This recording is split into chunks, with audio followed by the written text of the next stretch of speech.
TCDA was designed to receive a seed fund of $15 million, only $15 million in the first 3 years of its operation. Unfortunately, it is in its third year of operation. It has so far received only $1.3 million, equivalent to only a quarter of what is needed to take off such a very important strategic operation. And you are welcome to the palace of the government. Gadangbe is sad. Sad because of a lot of things that are being done against us. That is why I'm speaking in English today. Because I want you to hear. We are sad. We are sad about the way we have been treated in the capital. People just get up, go to a place like Agbogloshi and start building. Why? Without any recourse to the traditional authority. Meaning no only. Niga Nime Name. In our party, our symbol is the elephant. And we know that the symbol of the Ghana state is the elephant. So all Ghans naturally belong to the NPP. Because there's a spiritual connectivity between our symbols. And so if it is God's will that I lead this party and I become president, I'll make sure that Ghana's feature very prominently in the government that I will run. And I do so also for very strategic reasons. Because Greater Accra is a capital. One village, one dam, one district, one factory, one constituency, $1 million a year.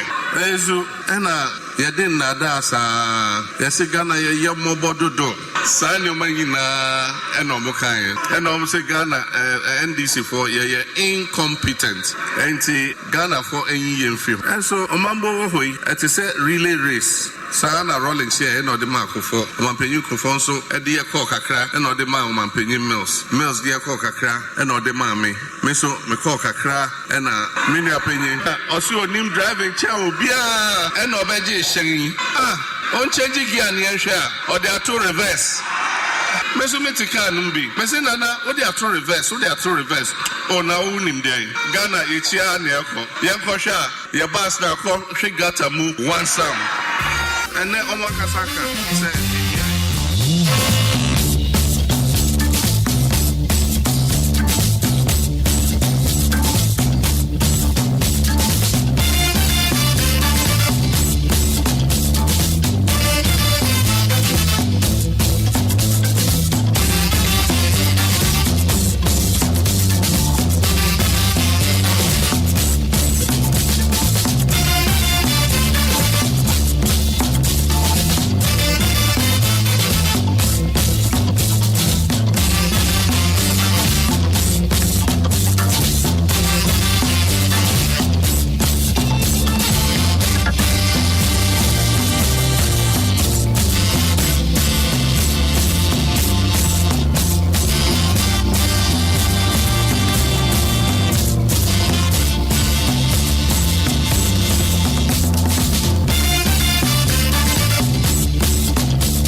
Yadamase enumere sefidie no muchinchim ya Adom 106.3 FM so ena mode ato ebra so ye de bani ni suzumade ena ebra uneso ayadwada na wotwe no ena yahase no eti eneyi amanyosem ayeye ewo mayimu ensem bebre a ekoso ewo mayimu no edu sabri a ne edibi atopono so ne yesi ne kosonti anwumre yi yesi adwa no amanyosem ne bi ewom ya manyosem no sese ye mu aye dendendendendendende sa manfo namba ko mienu miensa se nu woko woni enamu ewo bunu mantem woni enamu ewo nkran mantem entoabo no se ye NDC se ye MPP amanyokuo no wuchim sa manfo ani abre dendendendendendende MPP amanyokuo no kura de nese wo bi sampanimfo se da ben na wo beto aba yi akanifo da ben wo beto aba ayi nipa obedi amanyokuo no anim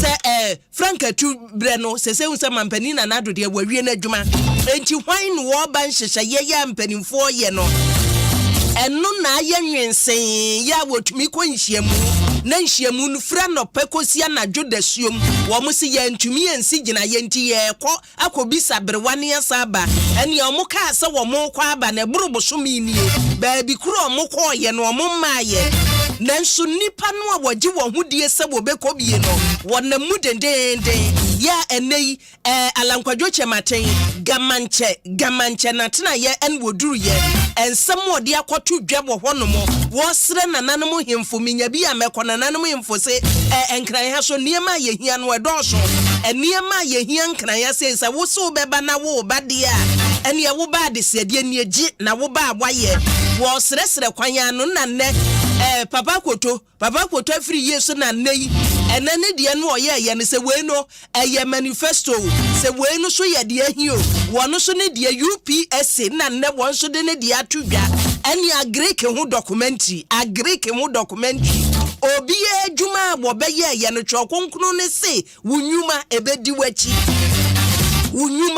wachi sane etie bia no se ye papa o se ye boni o aso ye kro no amampani na nado de ma wo se ye hono mu adwuma no se eye trade ministry a adwuma wo ye trade ministry hono no apart from se wo gina mampani na nado na adwuma ya wo ye so se mampani na wodi amanyoku a wo so pese odi animu mampani na wodi animu ne modern monachiri no ye ma wo ministry one ministry say ye hono mu adwuma eti say ya Greek ministry say ye trade ministry flagship programs no ne bi ewo hono mo eti say wotumi ye adwuma no say adwuma no a wo ye no ehso ani a enei wugina ho na yi documentary kire Ghana fo tie na se no ene ade a wo hu ni so we ye damu a wo tie ni ye na so wo tie aso no wo se na asamo a wo kan se nya no kura ne twotwo de obaji bi na beduru ho no a wo so wasi abonten no na Ghana fo bebisa wo ho asem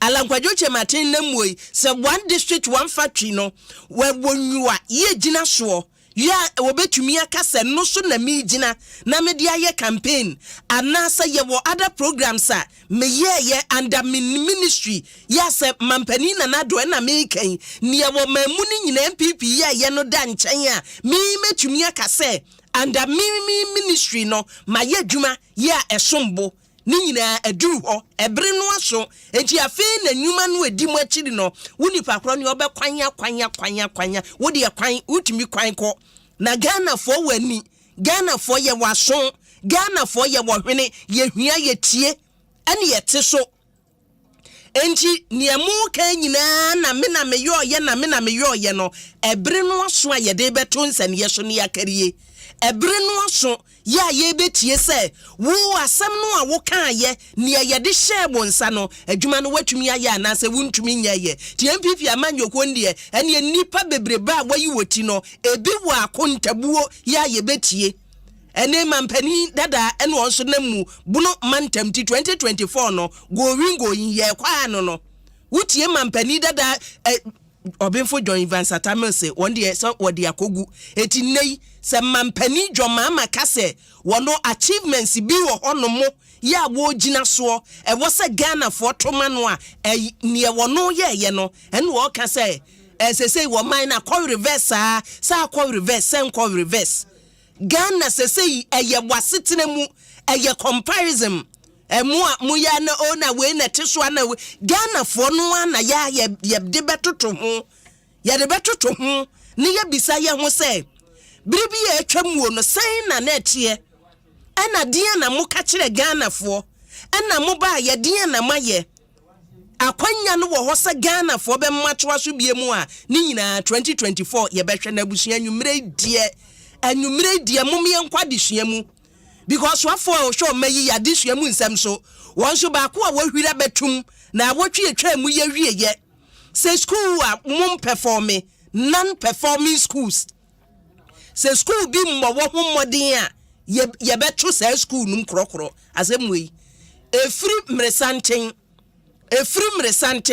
some minister of education beka say school bi am performing a ye beto school num school no performance ben edi asusu dua na ye de to ho abeka say school we wo mo performance no enhwani enti ye ba betum school na kade e wose ye de mabon ema yetumi kase school we gina ne naso achechefo e wose wonya achechefo no enwuma e wose wo de sua de ya make provision for say enwuma e wose ye de kire nkwada na de ni se wose feeding grant na ekọ eniema e wose ye kase gi nafa ka ho nafa kire nkwada na de no ye de ni nyina kwa awie na school no mo ne ho modern a ne ye kan se ye to school no mu ema ka aban no abo nyina se ye de abiebie schools no because ene se wuti a schools foforo kura ye de bamwe STEMs yi wo ho STEM schools na wo ho ene ye wo TVET wo ho ene ye wo ye secondary schools no anka sadada no so wo ho no mo enti mu de he ena ne soafo a wo hwa de hua mu nsam so wo se wo betum wo dia so kura na ogina ye odisa asem no tudwa abusua nwumre ye bekom ye ne anim di fofa de hua ho omanya de hua ba bia ye gina enei sen company fo kase o ye mpese beje reading ni akokan ne yo ye wie ya ne ye wie enti ye sei ne ye pese ye ne se ensa no adwuma de ye mfa mrem yemfo mu ayo madwe se mesua carpenter mesua tire ye me pese me ye fashion designer me pese mesua dansie me pese me ye carpenter bibia wo pese wo ye bia no kanu de ye sensa no adwuma etinka babia mpanimfo de nam no ne ehu ni so enye buku asem buku no beka ho wutumi kan kakra na de wenu aka mo ba se nei no ye kase ma anyere mo ho a school no ye begu no dia ne de toto ho eya kenkan de no asane biribi ya atwamuo ne yanim se ye bo university se bo Ghana ha wo mo do we mu yesi o mu ye humanities mu ya da courses nyina afra ne ya se bi ehia ni bi ye se ha de eye business school ne ya bi ye se ha de eye science and technology ye ni ba ye ho so ne ya ka ne ma ni nyina afra enti nei wo kwakwa ame nkroma ehia mu a law faculty nyina ye bi wo wono mo eniema enka yesi o hade ya attention no nko science and technology mu ono ebi na ye ba behu because ye hyase se ye threaten ma nyire mo ho a ene ye be close down schools no nipa nso a ye de omo ko ho no wo fa TVET de ani seja ye se fa wadwen ene hwai na ye bibi enti ye be kan na se reason ben so ana soafo a wo hwe wo meya de hwam nsam so gina wo si schools no wo mu anyere o mo ho ye betum dia ne ye de hwa toto ho akase wei ma mo ho modinti ye atum abusua ye mpesa asem no ye be kirem ebe wiase asu o nya saa nana empadimfo pese wo kire eti yankwa homa so na yene owura kwasi kwaten PRO ema Ministry of Education ntwetwe nkombo minister asem wo kan ye no dia nchiremu na wo pese wo de ema edi asedama agbeve heba center waya isafie na Franco Trading Enterprise medin edi akria boachiwe Adom abusua me producer so ebo me chidom dendende ma me nkwa homa no so emra na ne aka ye mfa nto aso ye dem live wo Facebook and YouTube uko Facebook na Adom 106.3 FM like na share wadwenche fa bi to ho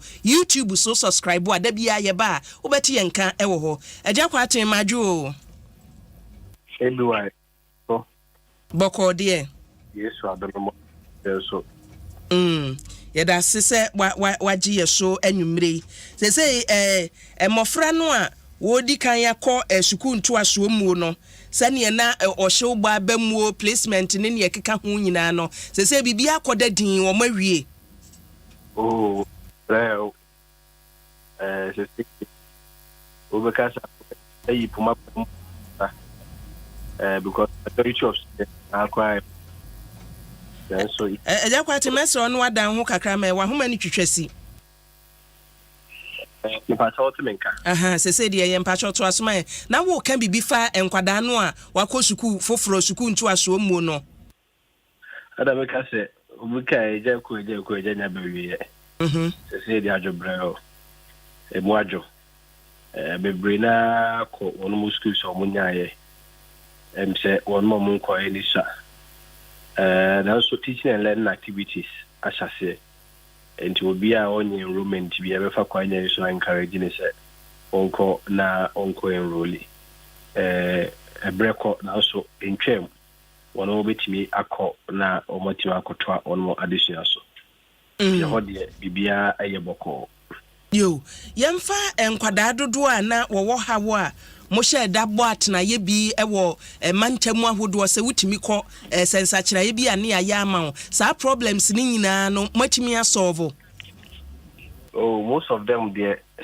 physical we say a resolution centers ewo mention being here ni na ana ye dey address one more busy concerns on more the buyer and the breed the Yatimi Ashe SCC okay Boha or no to be awareness school and I am placing more house of the change of school, more also the change of residential sector, more house of the FM, more house me Namia Bema and a beer information at the metro bar and I be a re-entry. On what we could be in the universe, I feel no, so I couldn't actually back. I'm a yet me a boy assistant in our mom. And they say I'm not a if I can see one more issue, so what they buy in a penny for share SCC. They say, oh, call your resolution center. I believe we are on motive. I on mobile, so oh, sharp press and I initially no. And yet the same pressure na day ewo ho ti ebetumi aka se challenges e ba ye no be 90% de matumi asolve percentage wise no metumi aka se more than that kra because these are challenges are abbreviated known to us so minya konongo dubase fa de so se mi mpede ma me so ana me kotra ne nchen do di ho enti eno no etibihwe eka ho asem bia sisi enumia na me fire sisi same school na modi aba no eni pa over subscribe a sisi nyina eka ho asem menya akonya kabismu ko bi esubia akonya da ho akonya na ho enti issues are bia no it keeps occurring enti eho anu aduro no ba akopɛ papa bi try aduro e ve aduro atu bi twa the yare I wouldn't be a would they do the kind of pet na etwa eja kwatin yemra sentia anwumre ye frɛ wo so afo a wo hwɛ wo mangi ya desua mu nsɛm so na wotwe ye wiye ye kwotia na wotwe etwa mu sɛ wone mpanimfo bi enhia mu ase wo de atodwa sɛ schools no sesei wo hwɛ ka abanya bɔ wo ho sɛ ye STEM de yo sɛ ye TVET ne ne aka nyina kaba eti ehu behia se empanimfo beyire wo ho kenim se nka futuo no ba se ya na nka eja mu ba ne ebe tare to se non performing schools no ye be close ne down sa asem no na minister se ye de dia na ebe toto ho ebere ben ye be ka se school we omo performance ne nye eti ye kopam nkwada afiri ho ne to schools no mu Yeah, but that's it. Na me the pass wa fe no amakonya se nchirim. Na empanifo ka sebi. Obi si churu matwa. Ana sebi wasa esemu so eni nyawo. Enka no mo so eni sema ne eni nyawo so ene oni sema bitime de dawo. So we de on sana de bunti de ya intimi nyawo. Enti ene ya gasa Ministry of Education for ya ba. Obi si churu ma ye aya betre ya semu. Na before kwa bekomu no eti boni ka bibi se ade bia o ka bia no context is very important. Na why situate the text within the context you may be speaking out of context. Enti afi no asma o ka no asem potia na nkomo potia na mudi nti asasa no kwa ba ya no ka ho ni nyina na sei na no memne dane ne kwesi adai Minister for Education yana otashia headmasters unza abibia ono kasa ono na ye achechefo nyina epeni because o echechi ni dia na wohia ne manfo a ono omu nyina ya adwuma na obia so omatwetwe nkomo if there are any challenges, if there are any possible reviews kwan bi on befa so dey improve on adwuma na ni nyina eba ewo sa nkomo twetwe ni tinano Saturday ni Sunday etwemu enwa ne nkoba no mo hwehwe na wono ma outline some of the significant interventions Ministry of Education the ama the various schools schools in be apeja in terms of wono mo learning outcomes and as a kwaya mo fra no fa susua de no kwaya do fa so wo sa de sua mo fa no sua e ho e ba mfa so ana so ama so fa so no the learning outcomes at the end of the day no obia be mu dia apeja na ohwe titru kura na no wasi atwo ya for the past 8 years titru free SHS nkorai averagely one mu na ya kura no you have about a minimum of 50% on monya A1 to C6 ye ka ho asem ye na bo minister abaso ye bo minister abaso nenzo ba ko ye nyina ntimi nka ho asem na say ye wo majority of students so a anasa majority of schools so a eno so no ebi one mo be wie na so hwe no ma report ye wo schools ahodo be bra one mo be tro so hwe ne for the past 4 years and afi bi o mo record a percentage of 0%. Obu okwa na bia wakoso 1% for 4 years. And the Minister for Education can say unacceptable, not under his leadership. Say or no be Minister for Education. You say you provide infrastructure. You say provide interventions. You say also ni pay ya. Now there is some particular schools on more intimate and common. Inti ade odi ka and say obe mo mu nyina emwa. Ekwan ba so no wa so amomwa what the Mastercard for years say in terms of leadership training ne kwan fa so tete head teachers any other interventions I was say ko said the beya headmasters no ebitimi aboa page school na school no afa no ntuma kwafra ni na Mastercard so obaboa na afa hoka ebi also or the initiative is about start to headmasters then say friend National Education Leadership Institute. And also acquire fast headmasters so acquire how they can be able to manage their schools well. Now improve learning outcomes. Because here who say schools no be school no so nyina kese fapem na agina the leadership within the schools. And do we be to say bosom STEM school.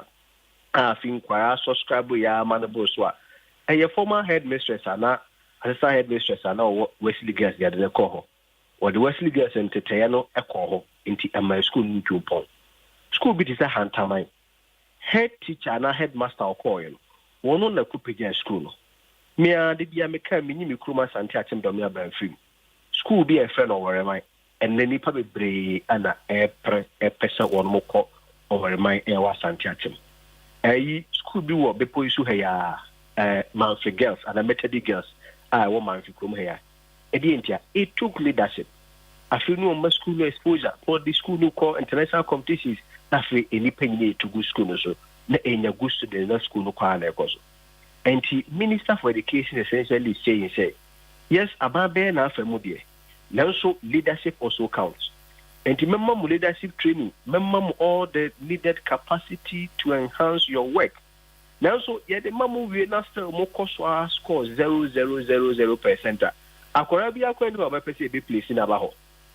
Sa akwara mpo no ni placement amona ko kan kwara dum kwara bia ahasan kwara hanu. Aba nko so moka. Ye ma on so man kwara no 0%. Ye be yin kwara na ko school foforo. Na the basa sa headmaster no school no ada home pine. That is the context that the minister was speaking. And so the minister was only demanding the bony friend accountability. Say, hey, President demand accountability from me who now can you my civil service assembly the above penny or down Debbie? Yes, she be demand accountability from papa.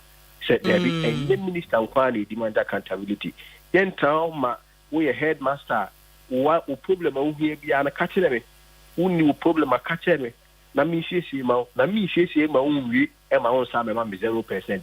Esa Ghana fo kwara na we dey o ha mo le basa wo ni akwara na de mi ya akwara na fisa school ni na ko school ne learning outcomes ye dey e wo na ka wo kwa wo and on na aba out to say minister say obegu schools there be and within that context say obegu schools say there be just sanity na require odi demand higher responsibility, efficiency, good leadership from our headmasters, that the headmasters should collaborate and learn the best practices from other head teachers, especially on one exercises will be trained on.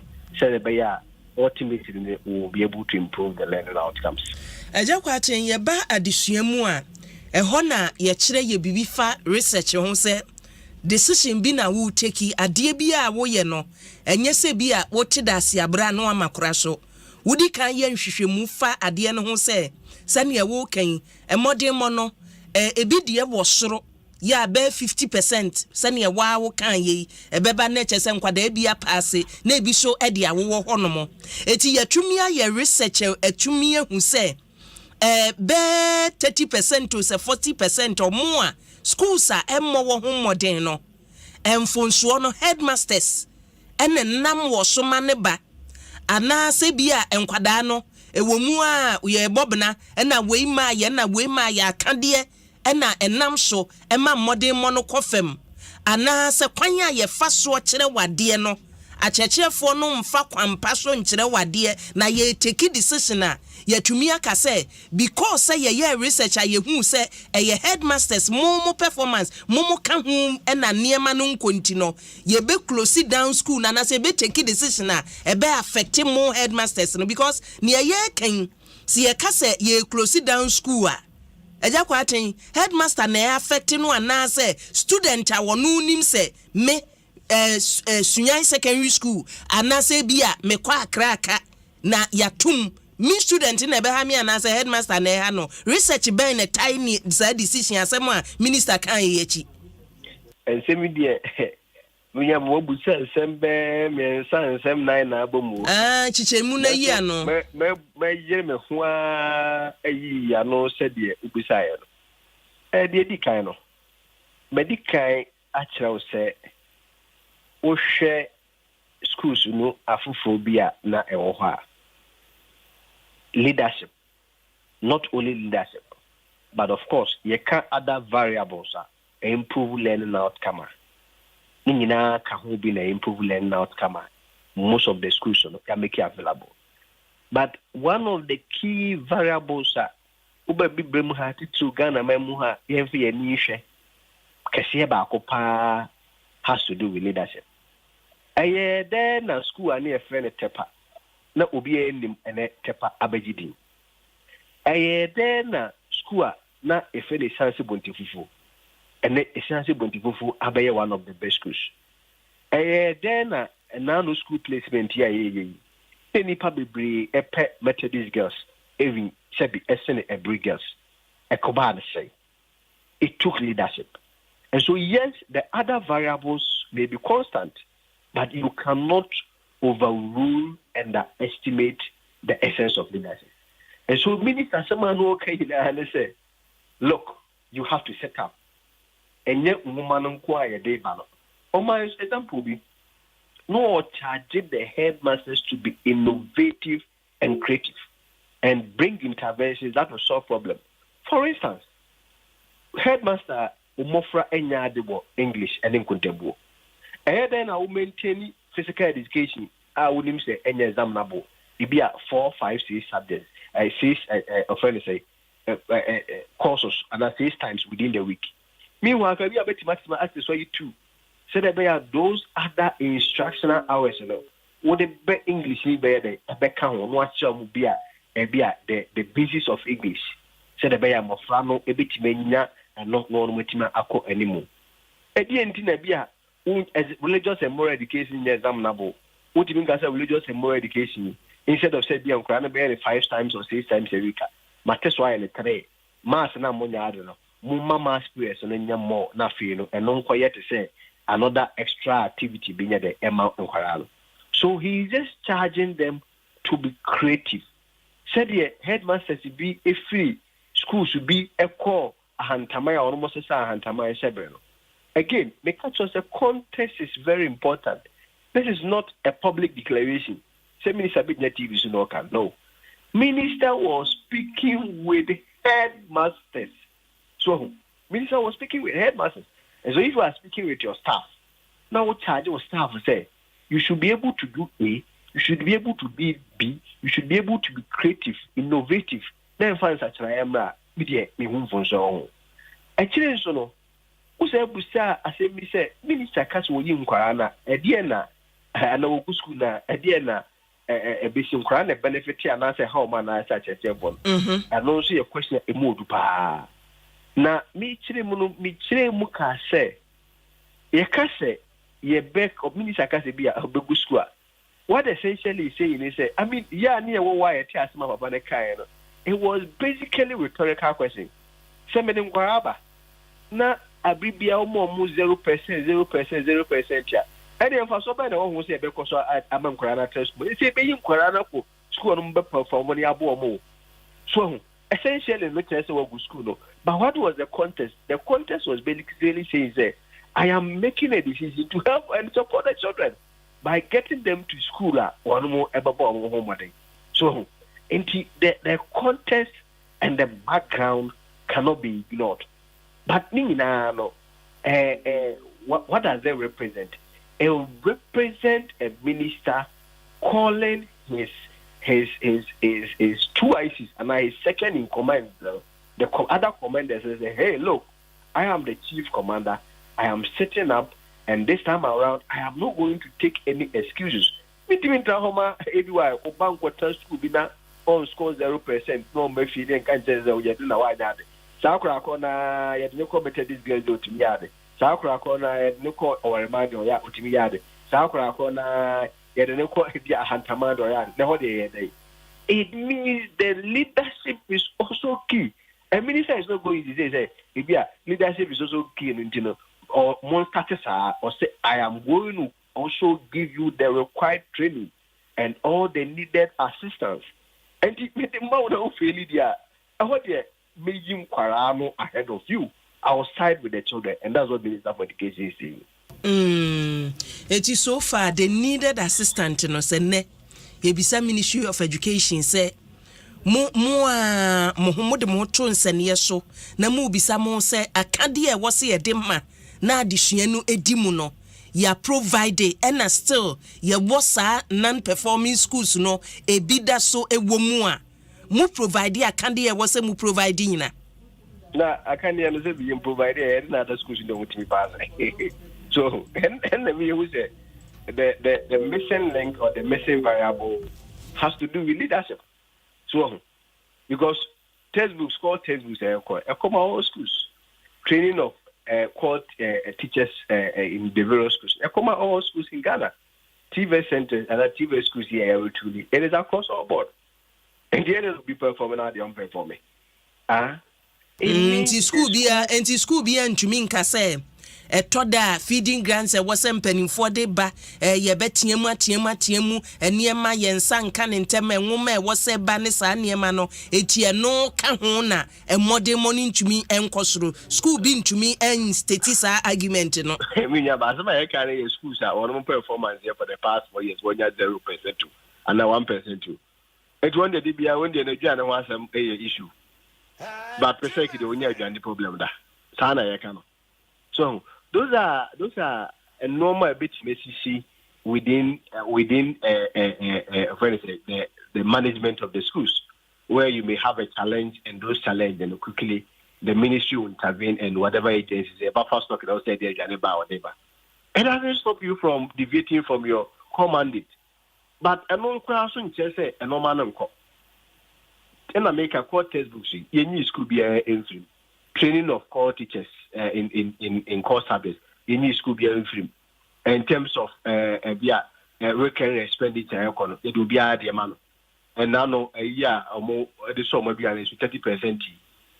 Perishables in Chebin M block a quite comobia. It is a mission link has to do with leadership. I don't think I'm a example school this and canena one more what they were from but in no awadeno apija a then it took leadership. So and I buha a casabia said within if you want to propagate it to the national level. It can only take leadership to turn things around. Everywhere goes, the human attitude. Yes, those attitudinal issues may be there. Those behavior may be there. But ultimately, where does the hip stops? It stops at the level of leadership, another doorstep of leadership. Then I can say, because who you leader? And as I said, be a penicula or any travel. Say to Obama, I said, complaining, no. You are supposed to identify problem as a leader, prefer solutions to those problems, and then demand accountability. And that is the whole essence of the beauty of a good leader. And that was what Minister for Education, Dr. Yao Ose Ebitu, demonstrated. Eja kwaten swafo iba ye ade ba kobotaye ode asi nani so enam so ama etoda na amanfo po kasa fei na ye behu ne ebeboa ye ne se adesua no enya kenkan ko na enya brofo wie nko wo se obi anim di atwedi ampode adom no no wotumi adi ye bibinti nei sane TVET mo ka ya hyemu kena stem abeka ho chese ye pese obia ne woni mu bia no enya atwero nkonya akenkan ko sanei ye de sa cross yi beto ho se wo abo anyere wo ho na wantwa nsohwe na sa resource no na ye hwehwe se ebeba no watwa ni bum bum bum bum ye ni mobi so a wo betwa nsohwe ni bum bum bum bum so no ne ye wo de beto nanim se ye na ye ayi chiwempo wa twero eso se ne modern mo wunimade na wotim no wonim enti siasa akofa we ba se wo a wanyere wo ho antwa ye beto school no mu a eno no defeat minister that concept said there be ye person ne ordinary dream shy ye person ne ordinary say ye bibi wotumi eye minyaba the reverse is say people are getting 0%, so it depends on which one you side with or choose for yourself. And so you say, if you are 0%, now when 0% of BBR, all of a sudden, being 100%, no. But there has to be growth. There has to be marginal improvement. Even if it is slow, there has to be improvement. If we 0 over 5, the subsequent year, over 10% pass rate, over 15 pass rate, if you are 15, then we ask what is wrong. And then we all sit down and propose solution. Now, CBI 0%, the 0% there. What it means is that we are just paying somebody to sleep. 0% of one. Yeah, the head teacher be so called here. Obi die dare. Hey, nene sa school na. Ele gana phone call na. And you cannot underestimate the essence, the power, and the role of good leadership in school management. And that is what the Minister for Education has said he's introducing.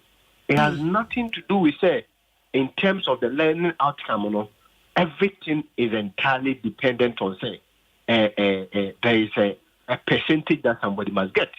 Indeed, if you are doing TVET, you must pass and pass well. If you are into STEM, you must pass and pass well. What is the essence of putting students in STEM school? Newly built STEM schools, marketing it, getting students apply. I feel quite they are oversubscribed. That's why we wouldn't quite go on. No one to be passed.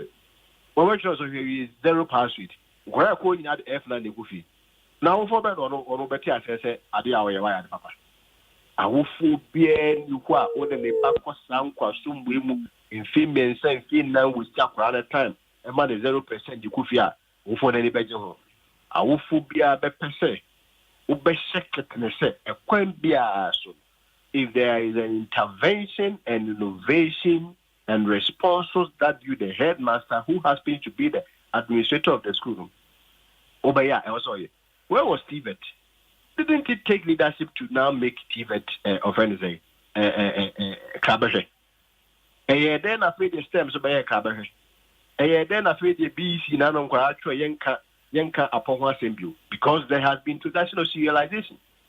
I didn't of the past. It took leadership. Now, in two by leadership, also you pay now for Minister for Education, but you pay now. And the other Minister for Education could be a bit better view. And noon Minister for Education is about me, my headmaster, a Jumano Juma qua headmaster, a Juma boom, and a Juma so. Juma in dear for Naya, and a Juma and Penny for Naya. Me, I'll cook on good master, school me, headmaster or honor. Dr. Benjamin or your doctor needs a lawyer in or head school. Nasa had the will head school, no, the DNA experience a 1 year managed school. Ever in a school, no, I want to perform. In this headmaster from Okasaka or you see Bob, everybody will say, Minister Sama Kamano because he and young Quaran to have almost 0%.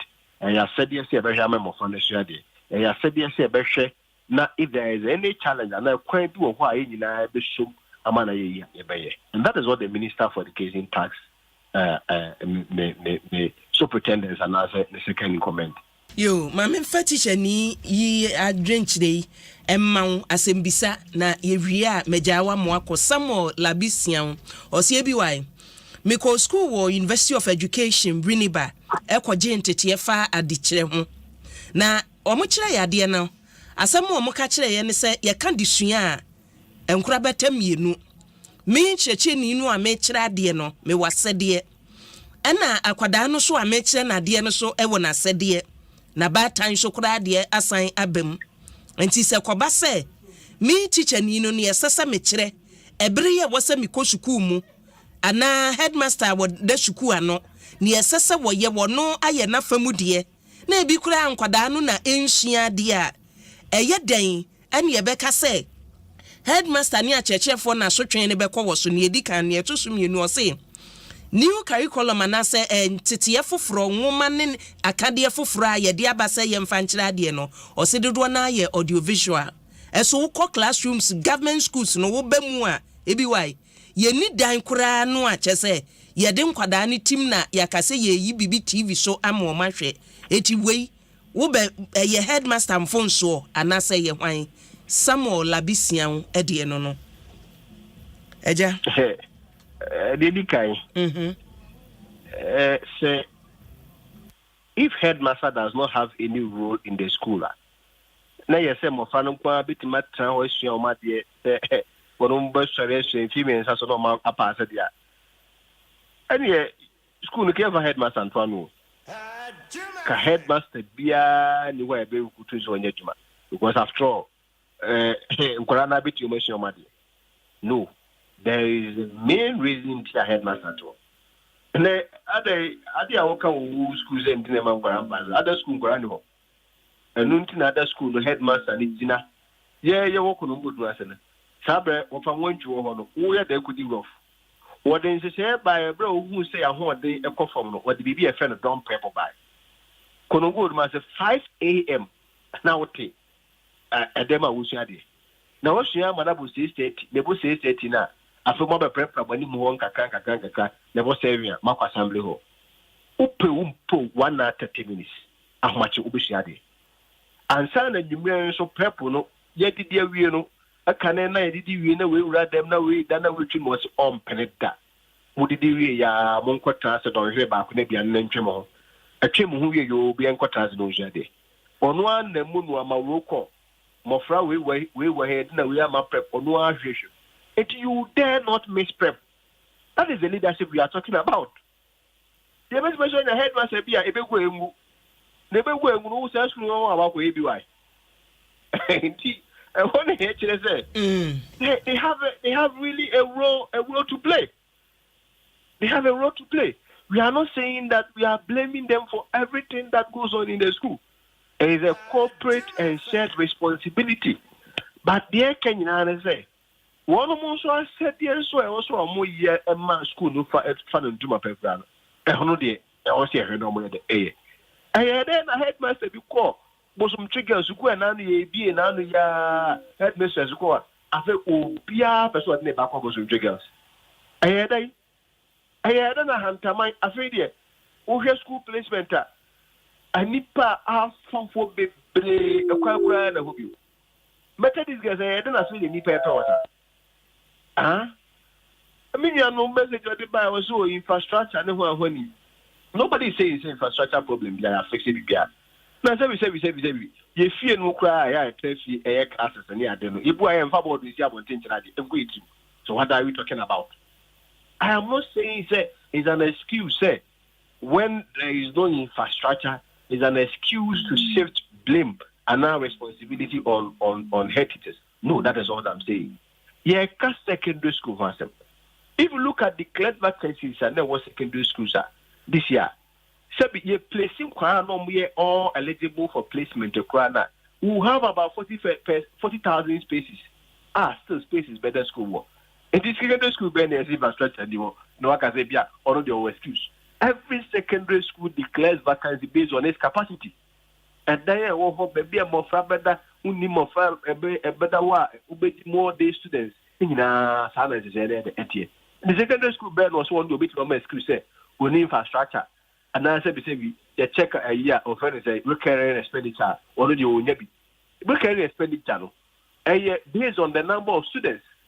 Sika could be based on the number of students.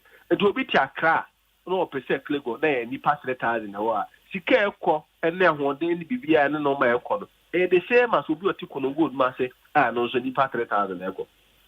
And the difference being. And so, what the Minister for Education was essentially doing was to say, is that I am the Commander in Chief. I have two ICs who are the second in command and my superintendent. I am going to demand accountability for you. I just quite my phone see her saying. A teacher for year do a madrin chile bad the near and to quite your move be no quite teacher for the adrin chile benina. If you say Utia and you'll be a dear banner say, Mon concentrate you on near a bebua dishia, Namunya headmasters and near chile for na or modi or my family no more ye to your musu defense and a bad and they that same me. Abusha ora kwasi kwatre ne kasama foma so ye hwe o meya disua mu ensem so ye besre tie fo ne ahwefo hwe live wo Facebook and YouTube anwumre ene Facebook no enye stable no anse him no ho momfa nche yen wo do message ne ba ye bekenkan ewo mu ana agina so kakra eti agina so nko ade a ye bekenkan ede amaw na madwenche amode ababi na ye nkoye nimu a akroke junior cheru o message no aba ena Raphael Kwabla was ABY your education system ane ewo o my Ghana mu no ginyame nyame nko an wo betumi aboa yen emfa ho ne mpanimfo yi kan die nkosi aga Samuel Abisia no asade bia ba o se ABY eja kwaten ka asem bi se ye wo headmaster no na wo se ofo man kwala ni sua de ubetimi afoso amankwala na kopre bo moko mu nsua hwe no watubukunum no wadan no so ye no so ukoblemu headmaster man ye teacher ni ana ni abre na dwenkyere eno no ma yensan kwa homa so na minu abema Dr. Peter Pate Anti Executive Director Emma IFES School no ewa homa so Doc Majo Ejo so here Akuya ni boko de Akuya yeah sure pacha to say Adom me gidi say IFES so nkakra ne ma ekoye Ikramusa Openi ye free bra free senior high school yi ye hyase anade meni PRO kasa odimfie nan na ye fato ho se schools bi wo ho no mo a emfie be nan ni wo mo performance enye ye wo bi mu a utim se ebeba no mabọ modern no matwa kama ebi so wo ho no mo a be emfie nan ni no ebi tumi kwa 0% percentage tantan no mo de aba na ese mpadimfo ntumi nya investment ma performance so enkoyie eti na no soafo ekoko hia a chase mpadimfo na ode ato o manim se wo school ammo ne ho modern no ene ye betum ne ache nkwada na gu school sa aka bi so saa semi na ye pese ehu anwumire se penhwehwemu no matumi akomu kakra se school sa benfie nani performance no enkoye senior high school no headmasters no and titru ka ho ena nkwada ne modern mo enkwa animu anasem fonso no ebefiri he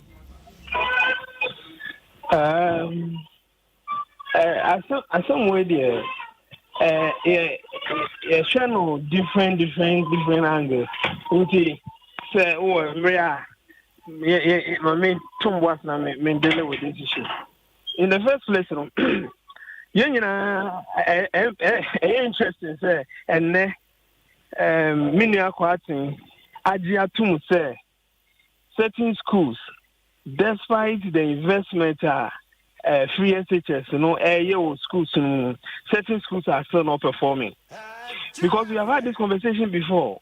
We have been told say because of free SHS quality education has gone up. And Debia can social studies what's at the end of the day almost performance over the past years into not just a baby touching. Now can't almost say when you want to do these kind of comparisons and assertions now go to the individual schools. It's interesting fact net dear PRO any the ministry say when it comes to looking at performance at senior high school level now share average share national average share how the individual schools are performing. Now say if the individual schools are not performing, you ask yourself a course this kind of low performance Obia going into education, our education policy, I say, is into education research, will tell you, say, you can never pinpoint only one variable. A year the reason why students don't perform well within a particular school setting. It is I will share actually about education in terms of academic achievement, students' performance. They tell you, say, school factors are one variable. Student factors are another variable. Teacher factors are another variable. Family issues are another variable. Community are another variable. Institutional leadership are another variable. There are 1,001 variables. Even the day that the students are writing the exams, something can happen within that particular school setup. A bit to me, across students in some bayadi and as yadi. It is ocean WAEC or more reports about cheating and examination or practice. You will see that this year they were talking about something they call institutional malpractice, which happens when within the same educational setting, school no can something for egbo mutimu pose omobe boa nankola na pass. If you near my makwala performing and as almost performing there, a dose bebre. So what educational managers do is that almost nothing. Now, who says certain schools are not performing, they don't just sit down and say it's because of a leadership crisis. It's because of the headmaster. They don't sit down and say it's because teacher for school, but they go into these schools. Now, Oma could burst to Oma small educational researchers are being for Oma could burst to our schools. Yeah, Minister Akase, for some time now they have been performing between 0 and 10%. Now, all school they will know that individual schools have peculiar problems and challenges and performing well. In one school, they might see say another reason, infrastructure, resources are anyhow. In another school, they might see say na teacher for no na homework. In another school, they might see say na school for na kasa na homework. In another school, they will see say na something extraneous to the school. So the community, and now say the family background or socioeconomic status of the family, and they contribute to these things. Then these data, these research works, are brought back to the Ministry of Education, because you see, the Ministry of Education is responsible for policy formulation. If you're looking at this data, then they sit back and say, okay, in this school for the next 3 years, we are going to make sure that you have this, that, which would enable you uplift your performance. That is what ministers of education do. That is what ministries of education are supposed to do. They don't assume, say, there are leadership crisis. And because of that, say school be performance for some period or format, we will close down the school. It's not done anywhere. The only example I want to teach of course, because I'm in academia and I'm an academic, I want to let it pass. And they say, between 2006 and 2013, a research group in America, does share schools are almost closing it down. There were 26 states in America. And you see, this thing is not happening per chance because the minister was trained in America. So he understands the American education system. And this closure of schools based on non-performance have been carried out before in America. 26 states. Within the year 2006 and 2013, within 26 states, schools were closed because of non-performance, mostly because of non-performance.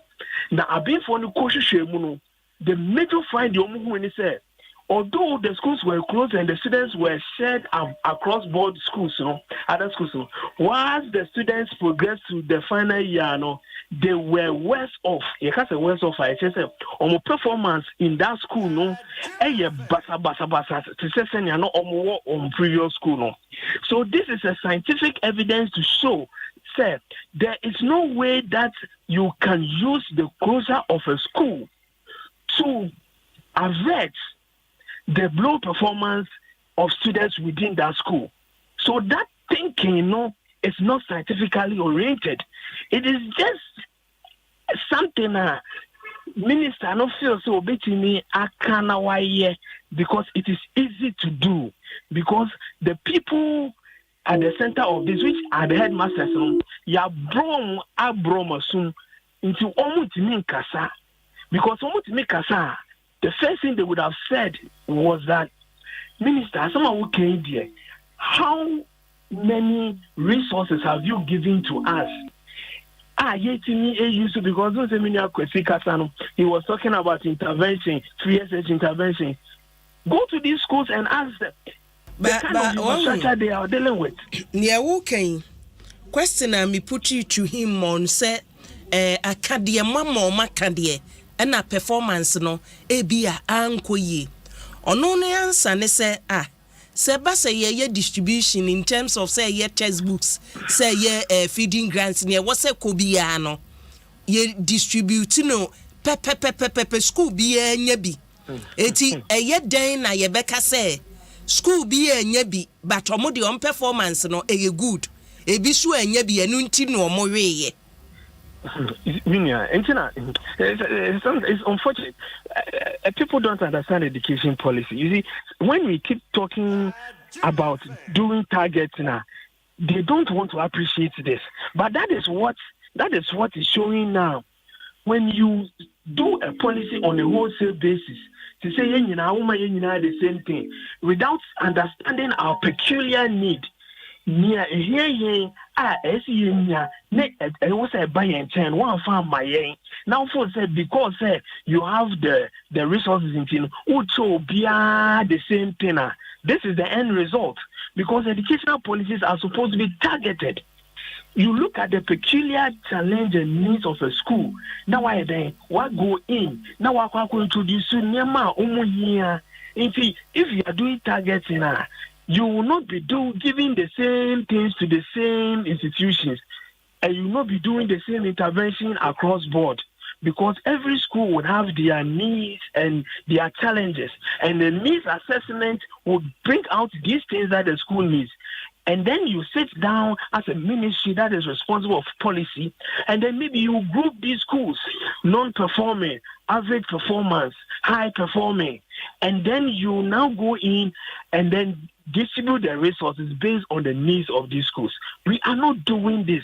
So if you are not doing that, and you say, Abofrane Daho, or say, Osu, another Kolanso, Osu, Ofu se omo musuni nyina no ekom na di omutu ba ya na wo de gare esi omani so omuni ebia ba ko na wo su na bo bi na aka no ba ko no wo su no nso no ebia na onu nani ne kum keke akola ba ko na wo su no nso no ebia na onu no oda ho no ebia na bibi fufuro bi na ya ha no nti wo de gare ni si omu nyina animu a obi omu nyina be di bo mbe wie no ne ekom de ne be jai su Niana Abuakano no own Jaisun, Niana Nikum no own Jaisun, Niana Bibiano no own Jaisun, Nemu, ne accommodate the Pelo Jaisun, Tinka say 1 moment in the same thing as woman in Ada. And this is what you are doing. And it's unfortunate that people do not appreciate and understand how policy works in education. Maminka says, you see, Niama Ye the effect on these kids as they go to education system will be felt 10 years to come. And if you are not careful, we are destroying a whole generation based on our failure to understand education policies and implement same in a way. Why would you want to close down schools? Because they are not performing. Where you came from, they have done this before and it didn't work. And it's a research we published in 2017. Very current. It's there. So if this thought comes to mind, another Miss Auntie Obrofono Edoso. It's from near Wokaina no. From near Wokaina no. Nese minister no. Wagufu. Baby on Namno says son was so becono dia. Wagufu nti buayen. Waka US or my ye be baby of free ben croma ye be a nye. But problem no so dear ewo ho. Eti kwan ben na yemfa so a yebetumi solve problem no because for ministers to say makwa share headmasters me call ye no masema statement definite statement me making nie no na say bibi ewo akire DNA esese ye to solve that problem we mama simple me a minister na me call share headmasters ya ne me catch am ne say nuanom ne adofo ye data e wa ha e kire say for some years now about 25% of schools here on performance and quenim busha omaya dia 10 a bit score 0 and nekika ho enti near me say these 25 schools we are going to put them under different kinds of intervention me cut for about school about shemu and my who say schools need different things and different interventions into for the next 3 years me put these schools in under different interventions. Now me say headmasters and they say almost see to we say these interventions now the schools be implementing faithfully. No mind sure say within these 3 years we will turn the fortunes of this school around. You bet Danny school next na ama omo additional than akoso. That is what I would have said. That is what I'm supposed to do because I am in charge of policy. Then after doing this for 3 years, if I still do not see the change that I envisage, I think we need, Then I'll come back. Because you see, Minister, some time ago, I can say there was an assistant master, I know what presec, or moving to another school. And there was still region. I think that the school's performance was not do well. But after some time, no, that gentleman is being able to turn the fortune of that school around. So he knows that sometimes when you change the headmaster, when you change the leadership of the school, it is possible that the school can turn around. So after doing an intervention for 3 years and seeing that some schools are picking up and still others are not picking up, you go in and then you change the headmaster. You change the leadership of the school because they might be the reason why the school is not performing. You don't collapse the school. You don't close down the school and say that you disable the schools across board. You see, if you look at the schools are almost performing, almost 0% at home. Sometimes in a district, there's only one secondary school. And in that district, they are scoring 0. So if you close that school, it means that the whole district, there's no secondary school. Now, the next district, how do they go in there? Most of them, if they're day students, boarding facilities, already choke, infrastructure a problem. So this is not a policy that has been thought through. It's just a feeling that the minister had, and he felt that he should tell them. But it's not anything. It's got nothing to do with educational policy in this part of our world. Even in the advanced countries, no, it didn't work. Doc, me and now I say papa. And I say, man.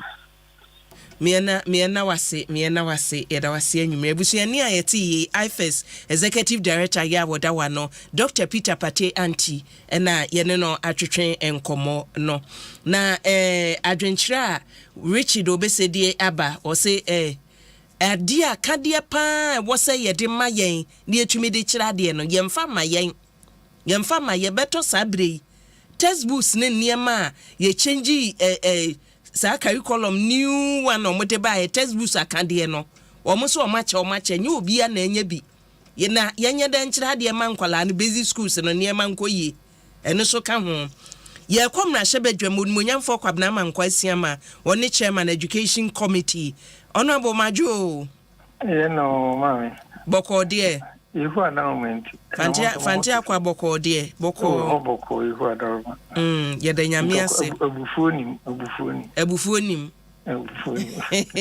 nyame ne eda na se o de o constituency adwo amanfo lesi wo butu ana send the wa wani tia na o besan akode mesako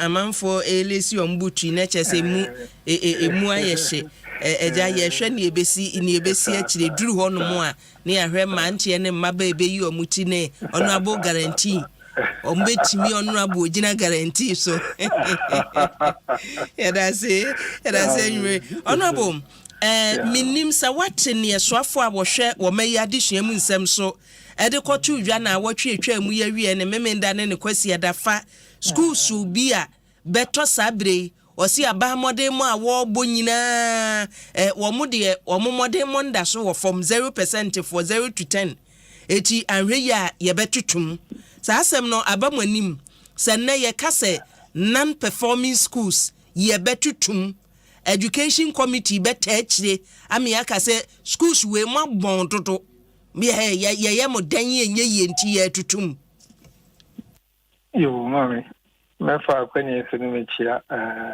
watifu nyina ne ohu ni titu ni fantia kwa fo minister no wankana sa trasa minister no onya sika bi free grant bi free visa card for na omo de boa schools a etete sa se de okai wuntumi perform no natem bia omo kachi na afi nkola ko nso doso na afi unso wuntumi nko omanyi na visa card for na so omo describe boa ministry no na or the enhance teaching and learning ewo sa schools no bi mu into okosu na nkomodi mu no na osu ho no osu se wakra osu enye kura oni ekura fi osu wakra ya 2021 umunya 2%. And 2022 umunya 8%. Imagine say sukuu won cry ha. Na nipa 100 and wo school mu ha, emu 2 and itumi ko tertiary. And I say emu 8 and never ko tertiary. Can you imagine this? I won't cry you. Inti minister de na o kan de atrese e wo school bia de e bo ne homodin. We no onu abuti a ye say headmasters a wonu mu e wo school nto aso ahodo mu. E na woni wo hia. Na enu nhia mu memenda de ne kwasiada. Na ode twa mo animu se headmaster for no. Monyere mo ho. Mo anyere mo ho a mo am schoolsu emmodin no. Metum na ya chiche adisuafo no agu schools afoforo a omoye ade so eti wei no ene ne ewo ken uhwemu a meba o uhwemu a ne kan eno anu no wenyeska ode be hanse learning and teaching and learning ewo schools titiu omo a enya ade no we share headmaster so no more kasa say yes carry mediation imam yes carry renewal of teaching and learning imam. Let's enquire no more in India. And then, yes, I'm calling a Dutch side. Teacher for the old school moon. If you know a Achimota, if you know a Presec, if you know Upukwari, if you know Wesley girls. What does it? And Colano so common. I can cry into no, I was a research a day, a comb. Near Woody and Tia, or more teacher for. Pepe omo headmaster omo teacher for students wo ye kire omo na ye kire baby an e ho an ye kire omo so I didn't know omo de school so ni bi wa na crazy school no aka say e wo yi otwen beria be enti teacher ni bi en pese opo enti nkola no ye kire omo di debi e bi won cry e bi okumase e bi wo baby an Inti master minister ni de only de na o treat him na o tu ba for class no between akaje say o so one pass ya fia mintu school fees di mintu de say wuntu akola no school fees di eye kasa ye katwam ye kan di shame crime ye kan di uplift onipa no ne moral say oh we bia minister na kase yo inti say ya ni hu de ne be bia pese e de be ne ye ntia debia etato yen hwehwem na yen ye bibi foforo na nkola yin so omodachi NCE emao honorable na say wo asemu a minister kan say ne oti ase ni so o chesa asem no o kan di agora na o kan di agora se o kan adi ahyenkuran enye so o kan di ahyenkuran yes metu school no ma anyere mo ho a metu school no na enkuranhye o ankasa metu school no o se mo anyere mo ho a ndiye na twa so anyere mo ho a metu school num ana eno nka ho ndi wan ka wonyere ho ye betu no ye nro ba sane anwumre wan kasa waka se e wo se research ekom na ye huni enti a was start ye huni enti a yes enti si ye de sanche ni we na sha ase ekohunu na headmaster wa bra se research ye wie na betodwa ono abo meba o ye be ye research awie no na bi a ye ka disua akade a wode ma adisua no akoso cheche ni die wu mu ogana e wo school bi ye mu cheche ni die ono abo ebi no 70 ebi no 50 and then now do 2 and then now do 8 and then now do 6 below 10 na kola na wo school mu hono adikoya no mzo musia and send loss here internet lessons on all the core subjects, 4 of them: English, math, science, and social. Send us for your education, Emma or more, and the schools will be free. Over 60% of schools in Ghana senior high schools only now internet facilities and they send us also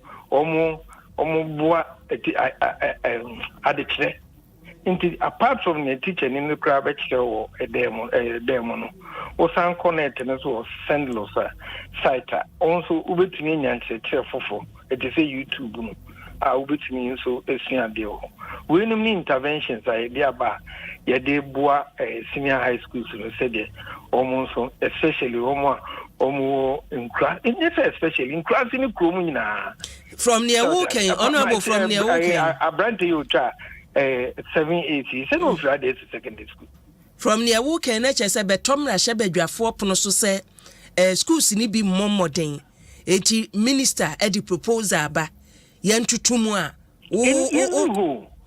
na cross wɔ hɔ deɛ mobɛta akyire Debbie, you ever take you say, yeah, or never then cry never, but also some more anymore. No more coil or more, and that school be into move. Obiana 2, Waba 8. This year, you share now, Waba said 25. Over then, I've got to cross now, order there was a share now, a tear no say. Nay, near Okai, Cranka, you encourage headmasters and say, oh, you know, Nanny Okai, Gramo, and Ruho. Na se akoka se ne headman minister na kan no eno na ye kofa dia ye adwuma dia mini aba se ne na asabo enti yentufu okroma yetufu okromu ha onu abunya abotre se ne wo ken enka ya minister nka se mu no ya ye research a wo ken ya wie atumi aka se aban feeding grant e wo se ko enwuma e wo se ye de mame ye de kira de ni onu abunya abotre na men misa mase wie de bi onu abo se wa mama misa mase mu no a wa hwe ya wo ntemase mame mpacho eti akade e wo sa aban de konyina ye de akwa wie ye nya abotre ye research no ne aba ne se ye headmasters no ena monfo nso obi ka ho ntina eneyi nkwada no ana schools ni bebre performing ti se maanya ebia ye betum na nka ye gina no so se research abanie but we die me share program ya se achechefo a ebisi o mi ko wini ba ebisi me ko ebi ka akade no ye nsanka enya ye nko ye ka de kire a enya headmaster nko ne eblemu no eti nesi ye gina bo eso ne ye kan bibi se ya ono abo ye mpacho ante ti atama me Itio. Nia, ye pese ye chene se. Akade na ye se ebi ni school. School su do no a ya de. Nia omunya na omu de adwuma. Se book bi na school wi eni bia. Omu tumi ko school fufu. Ekoje copy o. O ti ase. School su do no a won krata books nyina. Enti se oni bia proactively no. Enke headmaster ni ntumi nko anasias master anase subject master no ntumi nko school fufrum adenti na binum pass dodo no a pass na kakra bi de omon pass eno na wose ye bisa ye ho enti he was admonishing the headmaster to say semo anyere mo ho a ade ne so oka de enti oka sa ne say wonye sika ode beboa sa schools yi a emmomodin o ti ase enti ansa na me di sika yi be me ka kire mo say we nyina chi lese mo amomodin a tawti ase na hwan na emomodin if you say ade ye nuru baby a obeka so beto o se mo anyire mo ana mo amomodin a ye nuru be entumu bia ho asem bia ya futu tawti ase menye sika me de bebo amo na hwan na ebo ano a onyire no obi a bebo no bia ire no you ono enti yes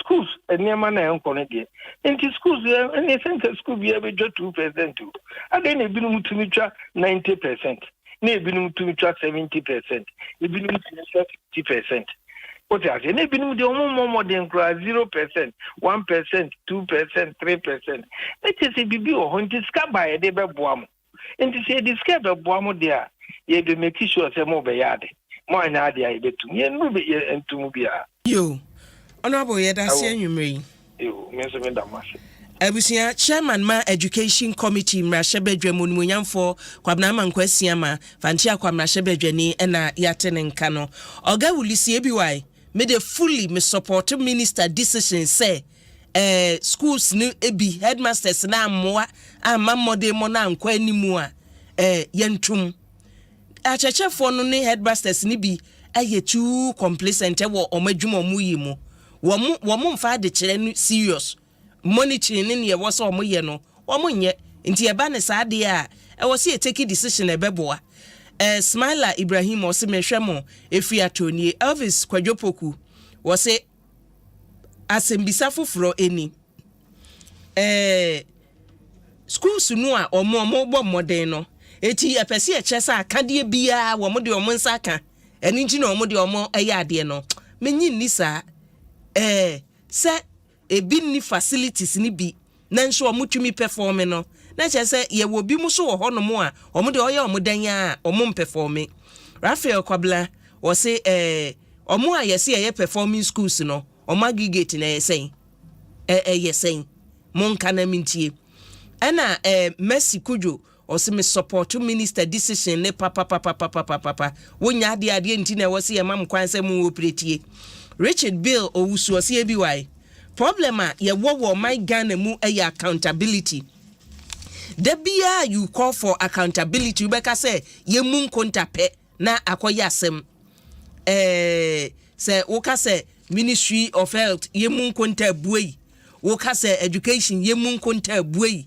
omanya yetimu ye mu nkonta ye how be eno no ye education committee yenko Busa South wahu honorable Majue mini aba ABY mejo so boko die etiefo jo so papa na Sunday man ne mpote mu bibi aboko mini anka me fumbisi but bibi adedin mo fumbusi for na chese bibi adedin na honorable ye frɛ wanwumre yi anya bone swafo a wo hwe o meya disua mu nsɛm so asɛm odi tudwa sɛ schools no ebi modern mo no be mfie nani ye yo modan ya ebeba no 0 to 10 no ana mo da modern mo enkwani mu performance no one headmasters ahia se mo anyere mo ho a sa schools no ye betutum mene wo colleague on moyamfo kwabna mankwasi ama twetwe nkomo no oka se o minister asem na wo ka no ya futuo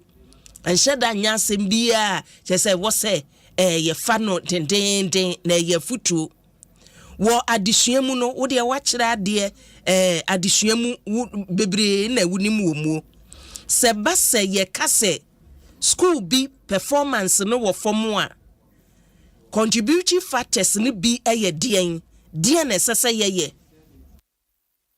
yo mini aba me da se I said the minister kan no menso bi meti na asema we bisa no nka eno na ewo se yediye analysis na yigina the be free sa analysis no aba no yedi afa adwen a yebetumi edi ahwe the entire schools ni bi wa monya de na ya hwe de be ya yebetumi aboa won secondary schools ya ewo hoyi eno aye structure enye foundation no any basic school entino challenges na ebi ba ye ka ho nsama afi the minister ka se schools no ebi ambo mmodin a ye betum no maybe gidi say one of the factors has to do with the lack of adequate resources. Say basic education, every P1, KG, Ekodu, JHS 3 no. Sika ene akundia ewose ekoho. Na yetimisha mokina. Na enkwara na omubefemu abetro BC no. Obia nimdeɛ etumi edu bibi a yenyina yinim sɛ saa akora no ekɔ secondary school a obetumi ayɛ adeɛ no ɛn sɛ mfie enum ensia etwa mu no ɛnte saa it is obɛtwa the public basic school system no challenges no edoso capitation grant was a call to the heads of basic schools. No they are taught chalk attendance register say enkonya ewo ho na say ebi emu agogo a omo etimi yi say sikani bi ama carpenter abekrekre puno ne puma bi bua na omo de asiesie extra curricular activities cultural activities na asefo no esan say sa capitation grant no enko no ama the public basic school system no dudwana na a collapse. And so when you have a situation like that, where your public basic school system is struggling to survive, na enkwara ebo mu modern ekodu JHS3 na omo try na o sound say policy a odi abane say enkwara ebi enya aggregate 15 poa woman ko secondary school inti akora ya wanya aggregate 50 wonya computer placement mama ne kwan say on your self placement you know so baby obekono ebe grade C school because grade A for no achimota ne presect ne Wesley no mo omo amwenya 7 8 ne 9 na se for no omo ne ko. So when you send students with aggregate 50 to class C schools, and most of the time no so no most of these secondary schools schools now a tower rural less endowed communities. Schools now women share any alumni and other former students occupy important influential positions to be able to support the school. Now usually do one almost free low income backgrounds. And now say PTS mui Abeya Parents Association. I will follow Kaninanka omonso ombetimi abo omohuna oma pesika ade abo school no. Omonye esa say free. So the point I'm making is that the issue is policy and financial challenge. From the basic school to the secondary school. You cannot ask a school to admit students with aggregate 50 and then expect the masters and the headmasters, can perform magic. South schools here, these grade C schools, many of them facilities no more nibi. Library anyhow, ICT lab anyhow, science lab there, ebikura enhubida. So what do you want the heads of those institutions to do? So I think that what we should be doing as a nation is to properly analyze the issue. Because threatening to close the schools down, it will not solve the problem. It will only move the problem from the schools that have been closed, to other schools. Because I'm Parado, Yepa I was Moko school. So what do you do? So I think that the minister's sentiment is understandable. But Minjin is a solution or no prescribe that is the best way to go. You Niedikai, Yensha Danya research. Na yenina research ne so and take decision ebeboa because problems ne die say utie ne minister kan ya ewo ho ye hia say ye solve. Eti ye research ne no betumi aboa ya me solve problem no. Pepe. Because say schools now are performing. You close them down. And mostly these schools are the schools where students would aggregate 50, 35, 40, 50 would go to. If you do not change the policy of having a cutoff point, every year you will still have students who aggregate 50. What are you going to do with them?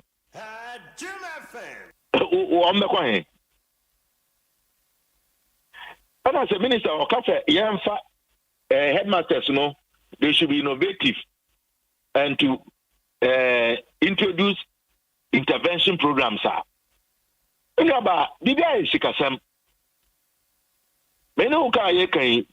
know sir, the schools are challenged. Since 2017, everything RCT fee, any library fee, free no. But Charles in Penufo, a committee on education. Almost since 2017, I buy any capre. Government has not remitted even 1 person to cover library and ICT fee. We all know the issue of food challenges. We know the issue of the erratic academic calendar. Anyhow, and let me tell you that the double track is not over. Some schools are still doing double track. And also, and we need a more holistic approach.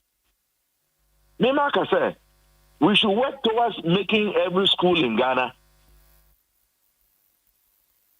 good enough. Saying to me, my school be at least let's fight and invest and resource the schools to have the basic amenities and provisions. Every school should have a library. There are schools that don't have libraries. Every school should have an ICT lab. In this day and age, and therefore, computerized where we are by digitization in Namanama, we have schools that don't have ICT libraries. Science labs in there. And your schools in science. But we know, some of the schools that are even supposed to offer science, we need science labs. So what do you want the headmasters to do? It is our minister policy are pushing. Not many headmasters need be aiding come on. And our moka say now, this then also become a conduit for more headmasters, to condone cheating. Say that woman 0 to 10, so that they can also keep their jobs and their schools going. Is that the best alternative? Yo, Honorable Yada Sepa ne wadwenchira wodi aboa yenyumre. Me enfon si ha. Yo.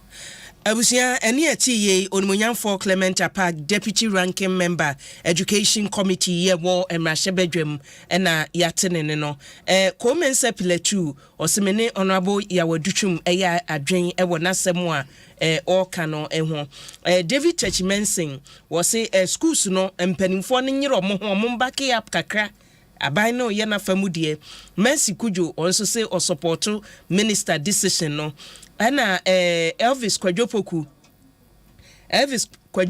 and what they tudwa say or say another question ne say schools no no obebisa say omo performing no mo de akande no mo nya ni nyina na mamehwe we de ye onso ede aba Richard Bill Owusu or say Ghana yem problems the dawson so ne de any accountability na wode ebebo mu no wode ebebo mu or say Akimidi so say bi wa mamenchia mo na me mama baso anwumre Eugene Pounds or say bra Bauleshi Presbyterian School na behwa de junior high school na wo ho no textbook sukura woni bi textbook sukura ye de kira de kura no ehu aden Women Sepilatu or say ma yemo abanya baso Kamal Amasama Bruni or say BY Minister of Education emwa ni ntumi improve systems no yentumi improve no because eniema enhyeda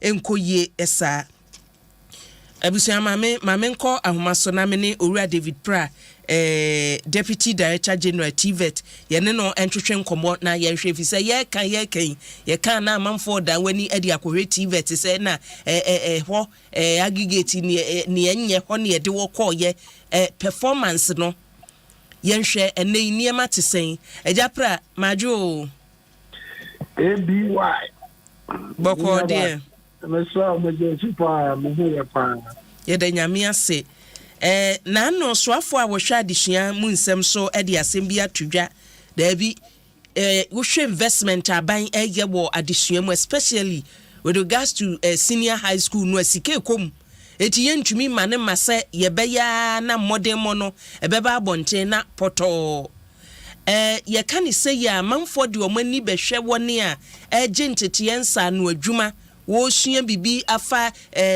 designers wo mo si o ye beye carpentry ye beye we mo mafamu de no emofra ne performance ne mate sen mini aba we de bicha no mame mo apaso na mintia o producer papa ile no kwani de bicha no bi no mame mo honorable Dr. Sayam Edichum ya kasa ya minister very intelligent, selfless, and then hardworking. Your friend a workaholic minister. Me no ka say no. Ya no eba pro ewo ahafo region.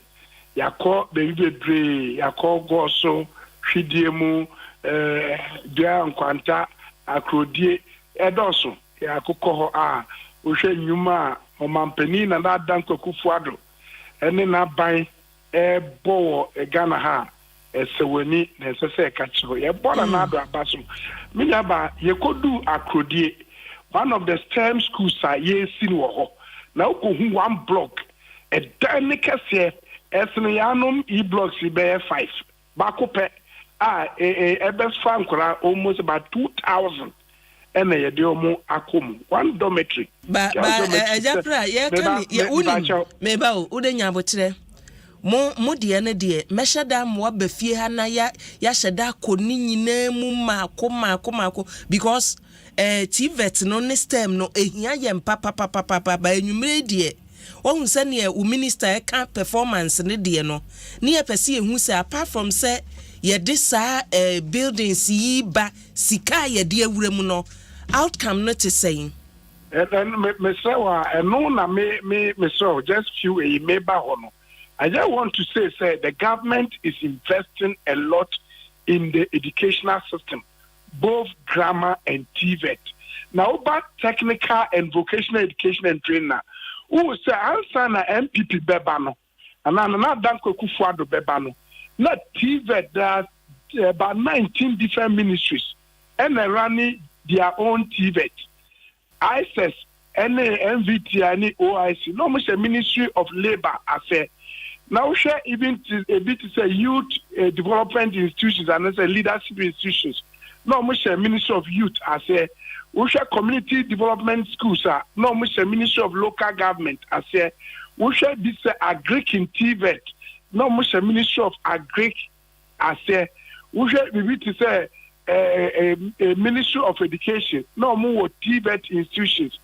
It's in various ministries. Ewo mangasa social welfare schools, no more Ministry of Gender. Adia ema na ye problem ni say na ye what we call fragmented TVET delivery system. Into one outcome no na ye problem because obia one standard are not odiye. Meanwhile TVET is no the standard is demand driven industry led standard. Industry may determine whatever is taught. Until when you produce TVET graduate, they should be able to fit well in the industry, what we call fit for purpose.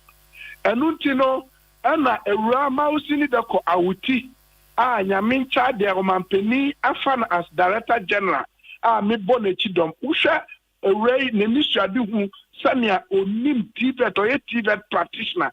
Na ye baye enyoma ye de atutu kwemu to improve learning outcome. Edi kan kra abano aye what you call upgrading and resourcing of the TVET institutions with modern industry machineries into 34 MVTI, former MVTI schools across the country have been upgraded. 25 former GES schools have been upgraded with modern tools and equipment. Among others, NIOCO, ISS, OIC, Community Development Schools, also Abai Asa Apejemu.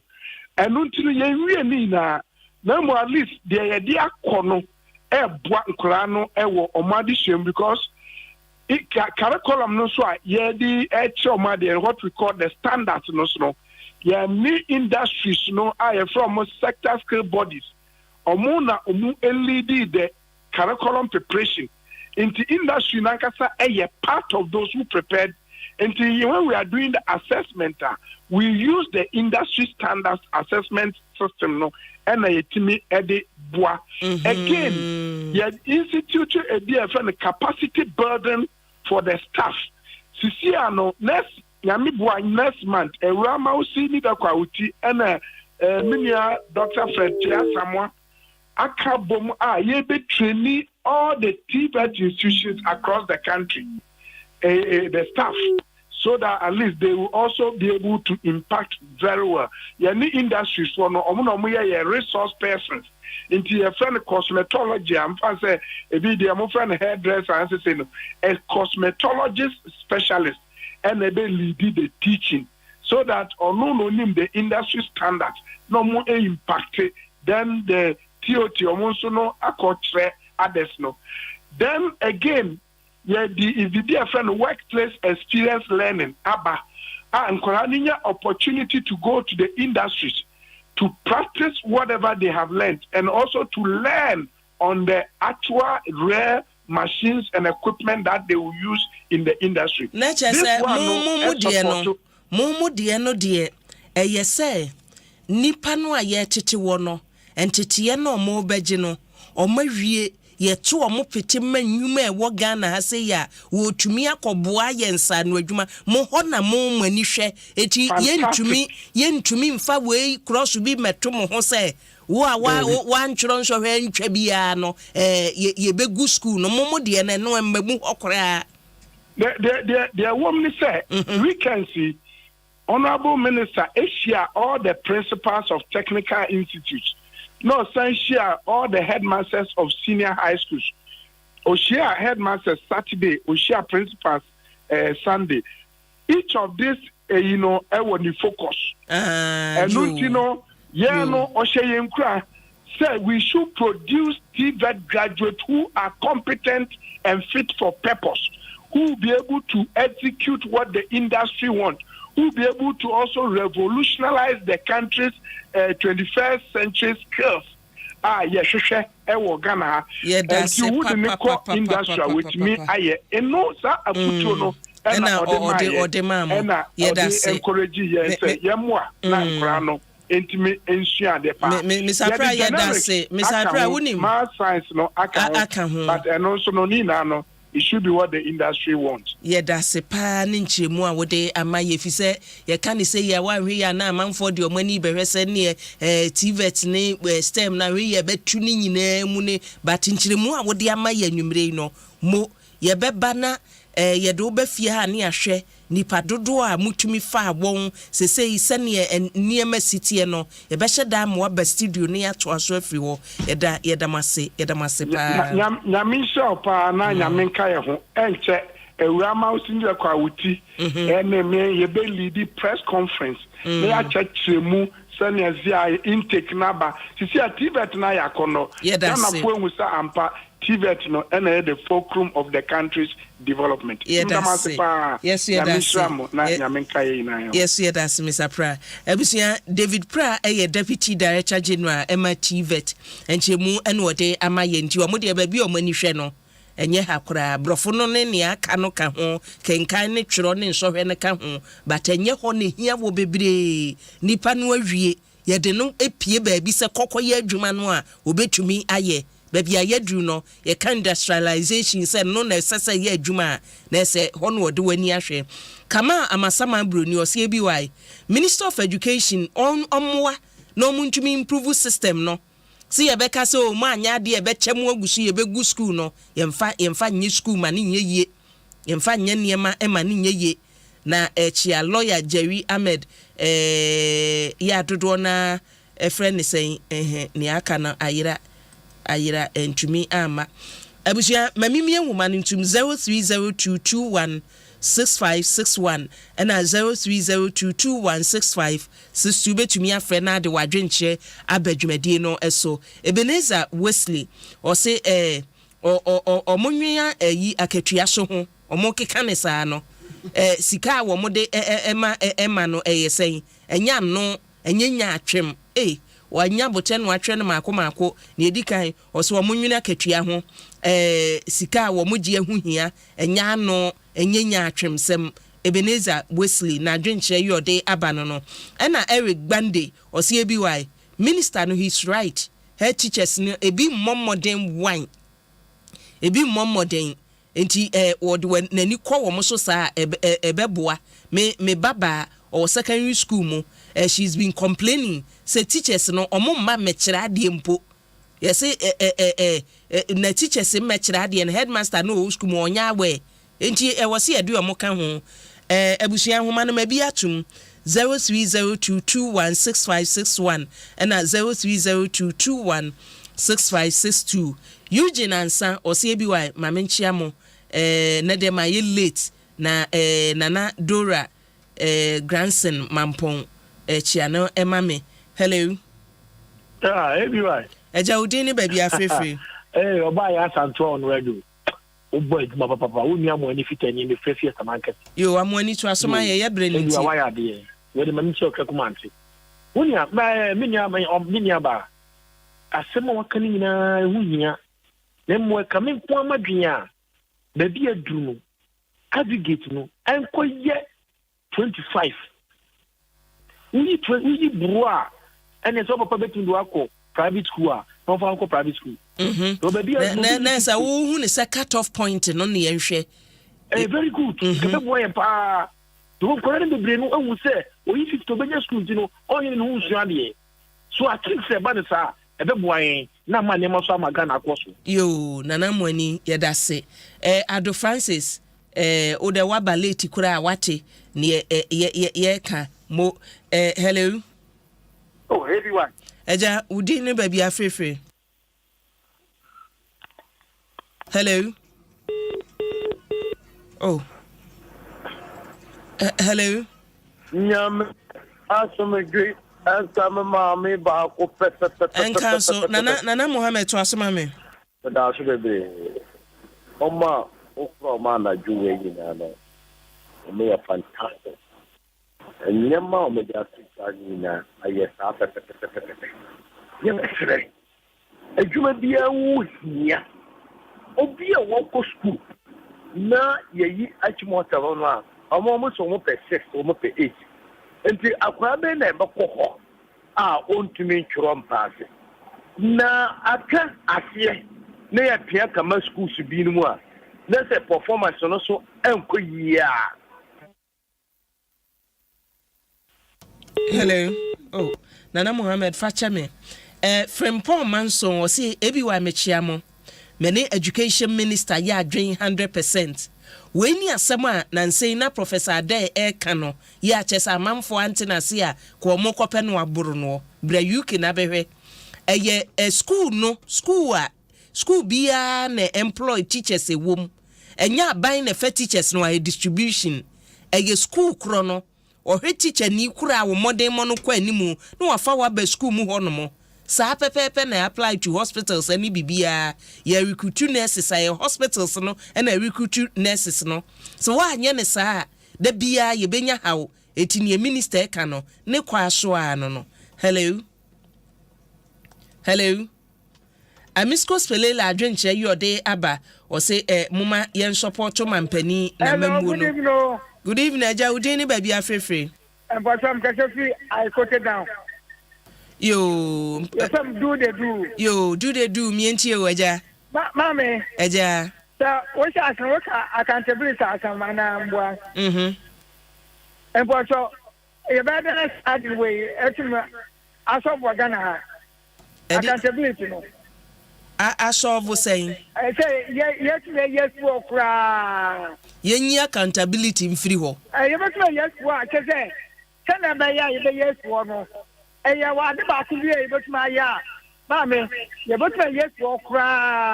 Do they do accountability dear here? Yenny free ho. Yenny go, Mamma so. Then or being got to my yes, go out, baby. I am very simple. Yet you be a boy. Yet you pay more warm, I make out away. Yet you are on Saturday. What about what we are? So now, babe, me a messing him, maybe a smack back one bag of car. Yakuban to me. Where the man are not so much simple. Yo, do they do it? Yeah, that's it. Also, not drink no. Oba no abudia. Press God day.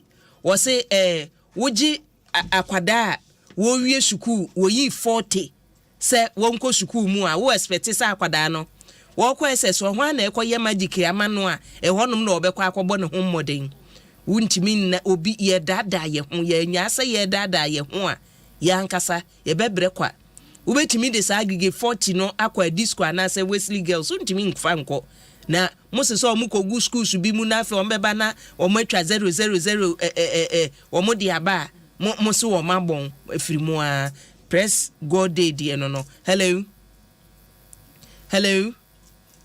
yem fancy awu na e fa ba kwa atwa to yem fancy eyo we so de ayo de na adwenche ayo de aba Lamprekin Rashid o se bi why me hwa mu fit ma Gulf City o se mo bi amfi mampani data John Dramani mama akroka junior cheru oso de no maboso abusuafo ma memfa mo ensi ana me na mase Godfred Ado wo de no aba o se o my Ghana he ne e Prince Nana Kese Isaac oso de no ebaye abusua mede mo asi medamase meda agbeve heba center se o de mona soap ne mona cream na abadwa so wei ene semina ene nkun a ene dwa so ba bi abefa bia eye adwuma ebo adwuma